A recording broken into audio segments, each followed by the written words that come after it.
Welcome to RBC's Markets in Motion podcast, recorded April 22nd, 2024. I'm Lori Calvasina, Head of U.S. Equity Strategy at RBC Capital Markets. Please listen to the end of this podcast for important disclaimers. 4 big things you need to know. First, investor sentiment has taken a bit of a hit, but it's too early to say the pullback is over.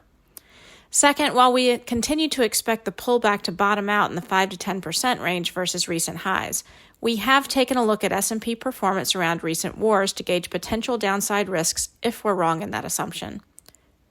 Third, it's been a rough start to 1Q reporting season as companies beating consensus earnings forecasts have been underperforming in terms of immediate price performance.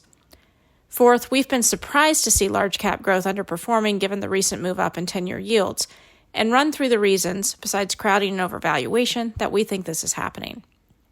If you'd like to hear more, here's another 7 minutes. Now let's jump into the details. We'll start with takeaway number 1. Sentiment takes a hit, but not quite enough. With the S&P closing on Friday more than 5% below its recent peak, it's reasonable to ask whether the pullback is done. Our answer is possibly, but we're not convinced. The key thing we're watching are net bulls in the AAII survey, which have for the past few months kept us on guard for some disruption in equity markets.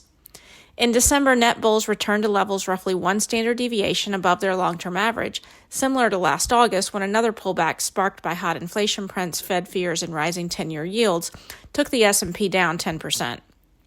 In last week's update, net bullishness fell to 4.3%, taking the 4-week average down to 19.1. That's a better range for stocks to be sure on a go-forward basis than where we were a few weeks ago, but it's still well above the level seen last year in late October when this indicator fell to 1 standard deviation below the long-term average. U.S. equity futures position on the buy side, per the latest data from CFTC, also suggests that the frothy sentiment that's been in place for the broader market and mega-cap growth stocks in particular is a problem that's far from fixed. Positioning on the buy side for the broader U.S. equity market, S&P futures and NASDAQ futures simply hasn't fallen much, and it's all still sitting at extreme highs. Meanwhile, widely watched indicators of stress in financial markets, such as the VIX, equity put call, and the TDEX, a gauge of tail risk, have all moved up, providing some additional tangible evidence that market stress has picked up. These are close to levels seen last fall, but still remain quite low when looking back over longer periods of history. And while it's not exactly a sentiment gauge, it's also worth noting that the period of outflows from U.S. equity funds that's been seen on the EPFR data recently has been relatively short in terms of its duration. Global equity funds have also started to see outflows in EPFR's recent updates. Both of these point to de-risking. Our approach is fundamental, but when sentiment-driven moves in the equity market take hold, we think it's important to consult technicians. Our technical strategist believes an important threshold was broken last week and that the next major level to watch on the S&P is 49.31, then 48.45. That's interesting to us because our valuation model has pointed to 4,900 as fair value for the S&P 500 if the Fed doesn't cut again this year. Inflation is stickier than anticipated with PCE around 2.8 at year-end, and 10-year yields end the year at 4.75. Far more elevated than most market forecasters anticipated to start the year, but still below last year's 5% peak. Moving on to takeaway number 2. S&P declines around recent wars have been similar to recessionary drops. We noted last week that our base case is that the current pullback will bottom out in the 5 to 10% range versus recent highs, ending up no worse than the pullback that the S&P experienced last fall. Pullbacks more than 10% usually occur when a growth scare happens as investors start to bake in a recession that doesn't end up happening. The improvement we've been seeing in U.S. GDP forecasts makes us doubt we'll see a pullback beyond 10%. But if we're wrong, we'll think it will be because the economic narrative will shift or because current geopolitical conflicts take a much bigger turn for the worse. In this context, we've updated some work we first put together back in 2022. It looks at the depth and duration of S&P 500 declines around the Gulf War that began in 1990, the U.S. invasion of Afghanistan after 9/11, the Iraq War of 2003, and the Russia-Ukraine War.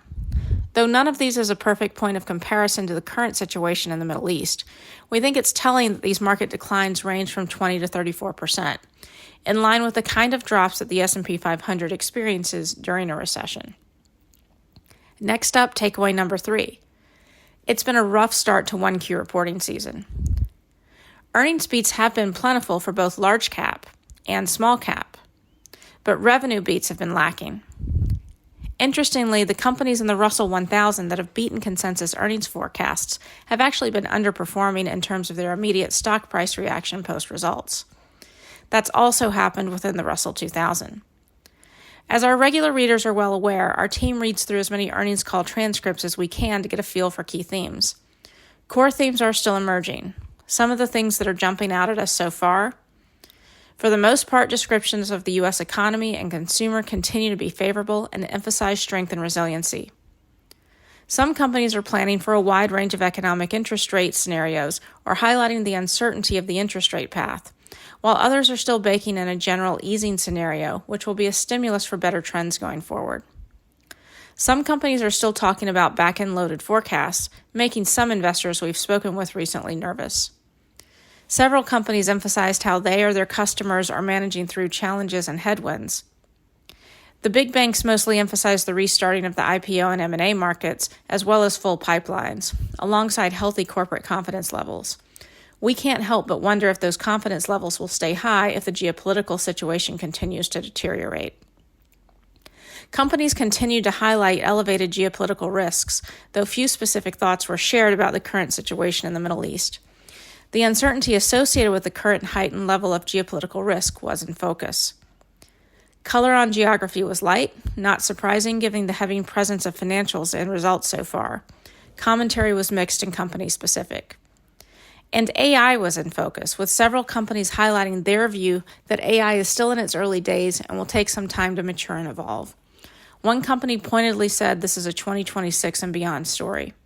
Companies, particularly financials, also highlighted their efforts to build out these capabilities and their use as a productivity or cost savings tool.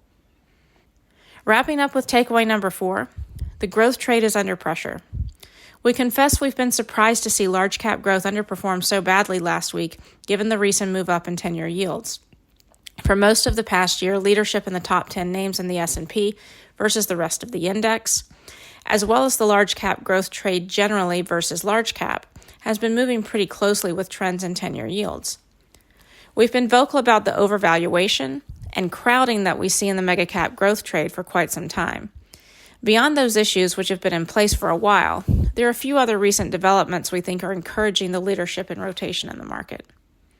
For one thing, earnings sentiment no longer looks better in growth than value. Within the Russell 1000, the rate of upward earnings revisions on the sell side is a little bit stronger for value than growth right now. This reverses the trend seen throughout 2023, when the rate of upward revisions was far stronger in growth than value. GDP forecasts have also moved up another notch recently.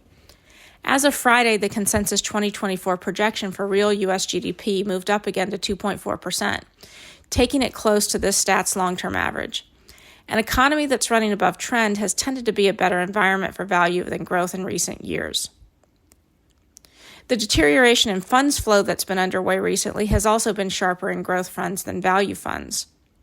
We are continuing to see as well negative or deteriorating flows from growth-oriented sectors like consumer discretionary and tech, alongside improving flows to cyclical and commodity sectors like energy, financials, industrials, and materials. We see this as further evidence that the U.S. equity market is really taking its cues from the rapidly improving perceptions of the U.S. economy.